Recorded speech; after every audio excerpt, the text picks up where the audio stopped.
¿Qué tal, amigos de Latinos en Canadá? Estamos contentos porque hemos declarado que el año 2023 es el año de la conquista de Canadá. Y hoy vamos a estar hablando de un tema súper interesante.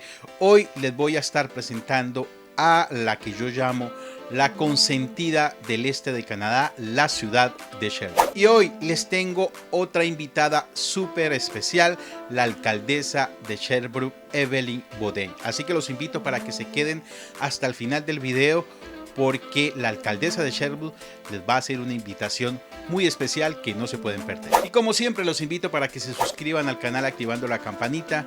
No olviden que esto nos motiva a seguir creando contenido para todos ustedes, sobre todo en este año 2023, el año de la conquista de Canadá. Así que acompáñenme hasta el final de este video porque es un video interesante.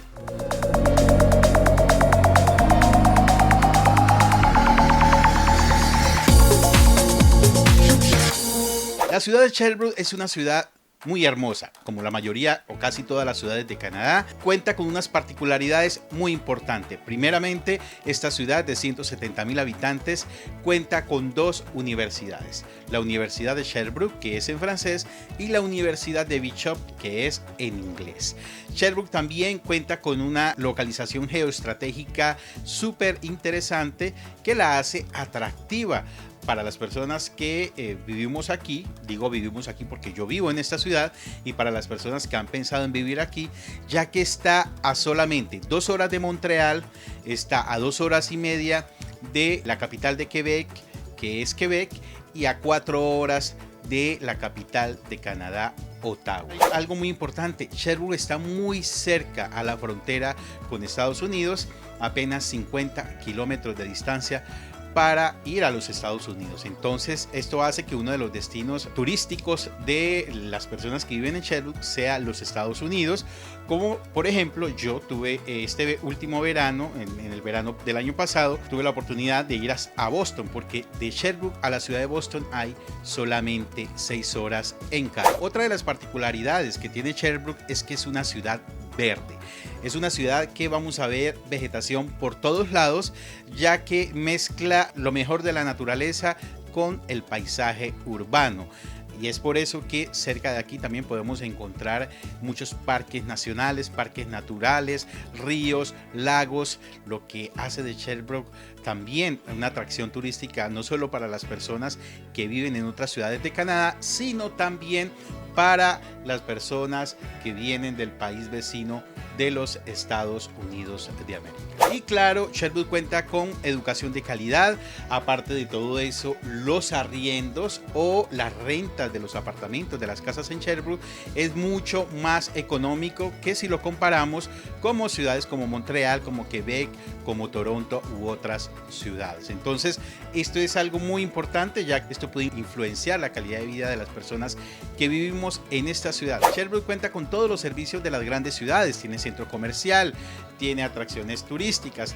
Aparte de todo eso, se pueden realizar actividades durante todas las sesiones del año, en verano, invierno, primavera y otoño. Además de eso, hay también festivales que se hacen también en todas las temporadas del año, como el Festival Tradiciones del Mundo, como el Festival de Linternas, como el Festival de Invierno también, que es un evento muy importante, y muchas actividades que se hacen durante todo el año. Pero bueno, que sea la alcaldesa de Sherbrooke las que les siga dando más información sobre esta hermosa ciudad, porque además hay otras cosas, otras particularidades que yo no he contado, que yo no he dicho, pero la alcaldesa se va a encargar de informarles, además de hacerles una cordial invitación. Así que vamos a ver esa entrevista, a ver cuál es la invitación que nos tiene la alcaldesa de Sherbrooke, Evelyn Bodden. Y como lo dije durante el video, tenemos a una invitada muy especial y es Evelyn Bodden. Ella es alcaldesa de una de las ciudades más hermosas de Quebec, la ciudad de Sherbrooke. Queremos darle las gracias a Evelyn Bodden. Muchas gracias. Para nosotros es un honor tenerla aquí en Latinos en Canadá. Muchas gracias. Gracias por estar con nosotros. Bueno, y sabemos que el tiempo de la alcaldesa de Sherbrooke es limitado. Vamos a pasar rápidamente a la primera pregunta. Sherbrooke es una ciudad que está catalogada por tener una amplia estructura a nivel de acogida de los inmigrantes.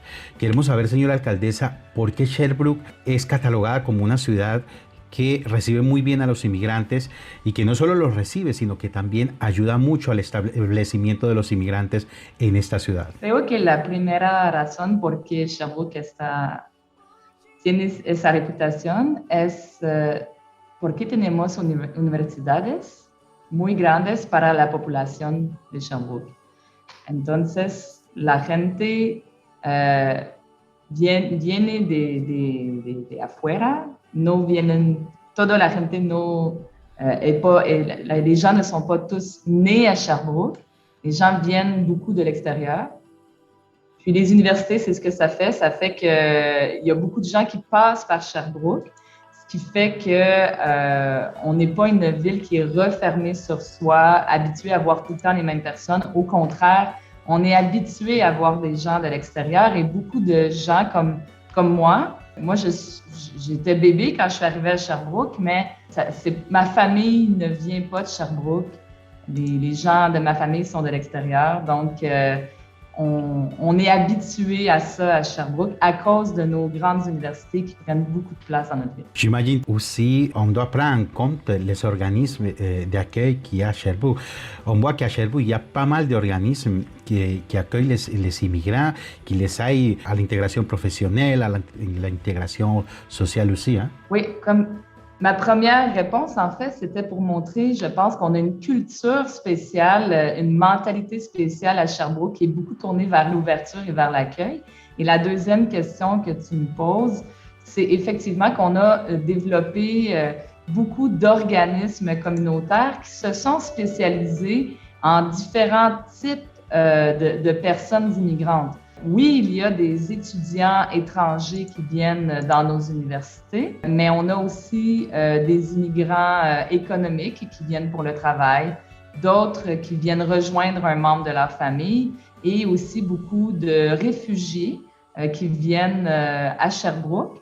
Alors, on a des organismes qui sont habitués de s'adapter aux différentes réalités que vivent les personnes qui arrivent à Sherbrooke. Parce que ce n'est pas le même besoin quand on arrive comme réfugié politique, par exemple, ou bien quand on vient étudier dans un programme universitaire. Alors, on a des organismes comme le service d'aide aux Néo-Canadiens, que tout le monde connaît très bien à Sherbrooke, y compris les non-immigrants. Là, les gens, tout le monde à Sherbrooke connaît bien le service d'aide aux Néo-Canadiens. On a aussi des groupes qui font plus de sensibilisation ou de rapprochement comme Action interculturelle. Et on a aussi la Fédération des communautés culturelles parce que souvent, les gens ont besoin de ces moments où ils peuvent partager leur réalité avec des personnes de la même communauté culturelle. Donc, on a l'Association colombienne qui est très forte, l'Association brésilienne, les Afghans aussi. Donc, les différentes communautés ont des festivités, souvent auxquelles aussi, moi, comme Québécoise d'origine aussi, je peux participer. Et la Fédération supporte et soutient chacune de ces communautés-là.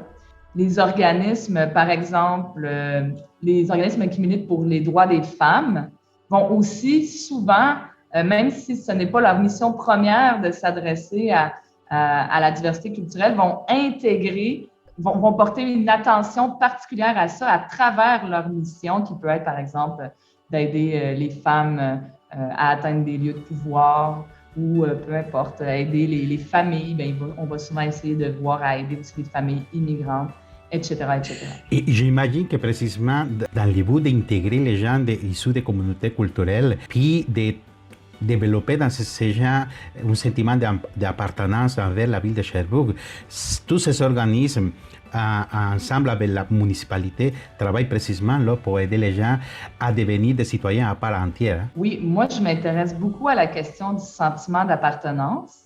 Et un des défis qu'on a, c'est justement que beaucoup de gens passent par Sherbrooke un jour dans leur vie au Québec. C'est une des villes où les gens ont souvent passé quelques années et notre défi, c'est de retenir les gens ici.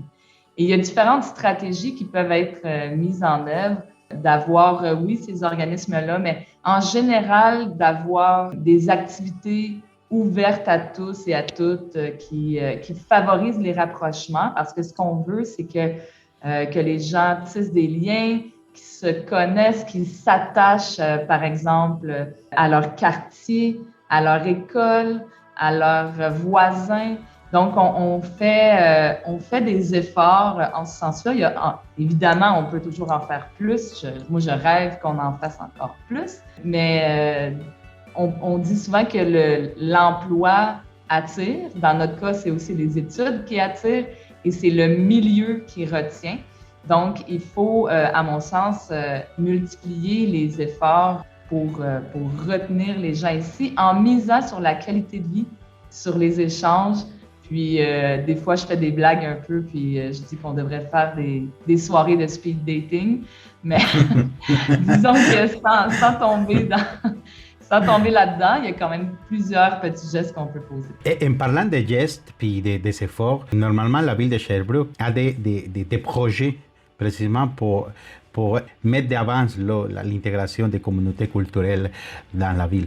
Quelles sont les initiatives que maintenant la ville de Sherbrooke développe précisément, premièrement pour aider les gens à s'intégrer, mais aussi possiblement à encourager les gens qui sont ailleurs, qui pensent à s'établir à Sherbrooke. Quels sont ces projets-là que la ville travaille maintenant? Beaucoup de choses. On a par exemple la Foire Diversité Emploi, qui est un grand événement dans lequel nos employeurs sont en opération séduction. On a aussi le Festival des traditions du monde, qui est devenu un des plus gros événements de Sherbrooke, que tout le monde attend avec impatience à chaque année. C'est un moment pour célébrer notre diversité, de célébrer de façon culinaire et musicale notamment ce que nous apportent les communautés culturelles qui se sont installées, qui ont grandi ici. Et on a aussi à la ville de Sherbrooke un programme qui s'appelle Sherbrooke Collectivité accueillante. C'est grosso modo un appel à projet. Donc, on a de l'argent dans un pot et les gens qui lèvent la main, qui nous présentent une initiative qui vise soit un rapprochement ou soit à lutter contre le racisme et la discrimination. Donc, on soutient financièrement ces initiatives-là qui viennent de la communauté de Sherbrooke pour s'assurer que ça puisse se multiplier puis durer dans le temps. Une des initiatives aussi les plus importantes qu'on a à Sherbrooke, c'est les semaines sherbrookoises des relations interculturelles. Donc, on l'appelle les SSRI, donc Semaines sherbrookoises des relations interculturelles. Et en 2023, on va célébrer le 10e anniversaire de cette initiative-là. C'était quelque chose, puis souvent dans ce domaine-là, Sherbrooke donne le ton, je dirais, au niveau québécois, parce qu'il y avait une initiative au niveau québécois, mais finalement, on s'est rendu compte que ce qu'on faisait à Sherbrooke était encore plus gros et plus structurant que ce qu'on voyait ailleurs. Ça a mis le spotlight, comme on dit en bon français, donc ça a mis la lumière sur les initiatives à Sherbrooke. Grosso modo, c'est 2 semaines très intenses au mois de, ça dépend des années, octobre ou novembre, où on va aller faire différentes initiatives, valoriser différentes initiatives qui viennent de la communauté. J'ai moi-même participé à un défilé de robes afghanes. Mais ça, c'est juste un des exemples, mais il y a des soirées plus culinaires. Moi, je fais aussi beaucoup de danse internationale. Donc, c'est un moment vraiment attendu à chaque année. Et en 2023, ça va faire 10 ans. Et je suis pas mal convaincue que c'est au Québec, là, c'est nous les plus hautes en termes de semaines interculturelles. Puis on va passer à un sujet très important, puis c'est un sujet qu'on parle beaucoup, pas seulement ici à Sherbrooke, mais partout au Canada. Et c'est concernant la main-d'œuvre. Malgré le fait que Sherbrooke est le 3e pôle d'immigration au Québec, on vit une pénurie de main-d'œuvre. Est-ce que la ville de Sherbrooke va continuer à favoriser l'entrée de main-d'œuvre qualifiée pour faire face à ces pénuries de main-d'œuvre? C'est incontournable. Sherbrooke, on a le 2e plus bas taux de chômage au Canada actuellement. Alors, on a énormément besoin de main-d'œuvre. Que ce soit, tu sais, à la ville de Sherbrooke, on embauche beaucoup de gens. Donc, que ce soit à la ville de Sherbrooke, dans les universités, dans les hôpitaux ou dans les entreprises, le besoin est criant. Et ce qu'on veut mettre en place, c'est un bureau de la rétention de la main-d'œuvre pour soutenir finalement les différentes initiatives qui sont orientées vers ça. On a aussi amélioré nos liens, nous, à la ville, avec les universités, par exemple, comme l'Université de Sherbrooke. On aimerait ça que quand l'une ou l'autre fait des efforts, par exemple, pour aller chercher de la main-d'œuvre à l'international, qu'on puisse s'entraider. Peut-être qu'il y a un conjoint ou une conjointe qui voudrait, elle aussi, s'en venir avec son conjoint quand ils viennent à Sherbrooke, à l'université, mais peut-être qu'on peut offrir quelque chose à la ville ou dans une autre entreprise. Donc, on est en train d'essayer de voir comment améliorer nos stratégies parce que le besoin est grand dans tous les domaines actuellement à Sherbrooke. Et c'est sûr qu'un de nos grands défis, c'est qu'on a besoin de plus de logements. Parce que en ce moment, Sherbrooke est un peu victime de sa popularité. Avec la pandémie, il y a beaucoup de gens qui ont quitté Montréal pour venir dans la plus belle ville du Québec, Sherbrooke. Et ce que ça a fait, c'est que la population a augmenté beaucoup et ça a augmenté plus rapidement que ce qu'on était capable d'ajouter comme logement sur notre territoire. Alors, on est en train d'essayer d'augmenter la construction de logements à des prix abordables pour les familles, pour les nouveaux arrivants, pour les étudiants aussi. Alors, on espère grandement que ces initiatives-là vont fonctionner parce que si on n'a pas de logement, c'est très difficile d'accueillir de la main-d'œuvre et on le voit, les entreprises sont rendues à elles-mêmes voir comment elles peuvent aider pour le logement. C'est génial, je ne sais pas, je le prends comme un primor, la nouvelle du bureau de rétention de la main-d'œuvre à Sherbrooke. Personnellement, je n'avais pas entendu ça, mais c'est génial de savoir ça. Puis, bien sûr, le programme de logement accessible à la population, si je comprends bien, ça va être des milliers de logements qui possiblement vont être construits d'ici les prochaines années. Madame la mairesse, qu'est-ce qu'on peut dire aux gens qui voient dans Sherbrooke une possibilité pour s'établir? Qu'est-ce qu'on peut dire à ces gens-là qui disent « Oh, la ville de Sherbrooke, j'ai entendu parler un peu partout, c'est la meilleure ville selon ce que je comprends. » Mais qu'est-ce qu'on peut dire à ces gens-là? Moi, je peux juste vous dire, allez-y, plongez, vous le regretterez pas. Sherbrooke, c'est non seulement une ville qui est visuellement magnifique parce qu'on a à la fois la nature et la ville dans un même endroit. C'est aussi une ville où les gens sont ouverts, accueillants, habitués à voir des nouvelles personnes et à les intégrer dans leur milieu de travail, dans les sports, dans les activités culturelles. Donc, allez-y, vous ne le regretterez pas. C'est la bonne taille de population, c'est bien situé. On est juste assez proche de Montréal et de Québec, mais pas trop proche non plus, donc on n'a pas à vivre les inconvénients. Donc, c'est tous les avantages, moins les inconvénients, avec une super mairesse qui a vraiment très hâte de faire votre connaissance. Excellent. Merci encore à Evelyne Baudin. Merci, Madame la mairesse, pour ce temps. Encore, c'est un honneur pour nous d'avoir votre présence, cette entrevue ici à Latinos à Canada. Oh, Latinos en Canada. Merci. Merci beaucoup.